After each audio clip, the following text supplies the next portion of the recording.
Hello, in this video I'm going to show you how you can adjust the gestures of your JBL Tour One.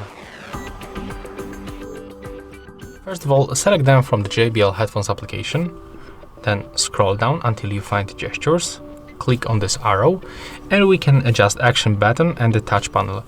Let's start from the touch panel. So we are going to customize press and hold, so click on the arrow, and here we can activate the noise cancellation and the ambient aware or talk through.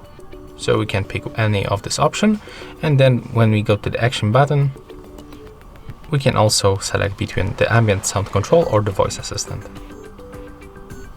So right now, when I click on this action button, I will turn on our voice assistant. I mean, click and hold it.